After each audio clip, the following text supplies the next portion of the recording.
I apologize for being late. I've been neck deep in PHP files since finally, after 13 years, my site got hacked. So this won't be on my website right away, but it will get there sooner or later. I wanted to start first with the evolution of occultism in gaming.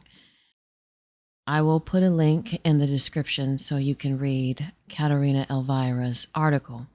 It's pretty short, but we should talk about games in general.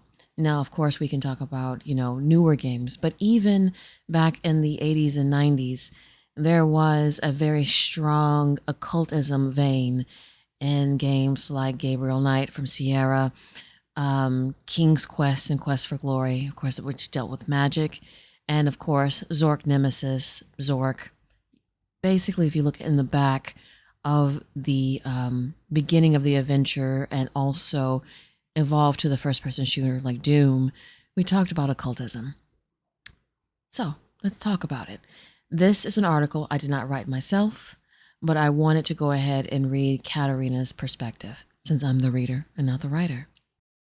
Gaming has always had a close relationship with the occult. This is obvious for anyone who has followed our many features on horror, mysticism, and Gnosticism in different media. While occultism in movies and traditional literature allows viewers to peek into other worlds, occultism in gaming thrusts players into these worlds head-on. In fact, it can be argued that most games are inherently occult. The inner workings of video games, in particular, are obfuscated from the great majority of players and are known only to a handful of specialists in the world. Simultaneously, the act of gaming itself is a form of immersion into alternate realities, each of which has its own defined rules, rotes, and mythologies. This is highly apparent in the world's first commercial board game, the Ouija board. As explained by the digital magazine The Culture Trip, the Ouija board was released in the 1890s as a toy with no instructions.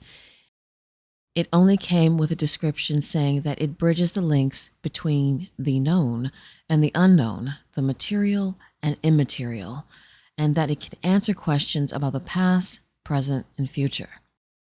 Banking on the heightened interest of spiritualism in the late 19th century, the Ouija board became an overnight sensation.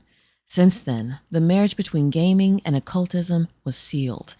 And apart from the Ouija board itself, many board games have elements and mechanics that are comparable to ancient rituals of divination information. It may not be that obvious at first glance, but once you start looking, occult elements are actually present in practically every genre, type, or medium of gaming.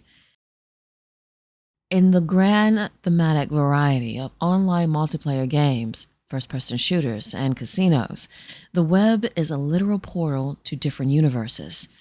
The same can be said of new mediums like virtual reality, VR, and augmented reality, AR. And then there are the games whose themes directly tackle the occult. Check out the website of atmosphere-entertainment.com for the rest of the article. It's very interesting, pretty short, but it actually makes a strong argument how humans in general thirst for something outside of their reality into an augmented or virtual reality. And basically, that's what occultism and spirituality and also religion really is.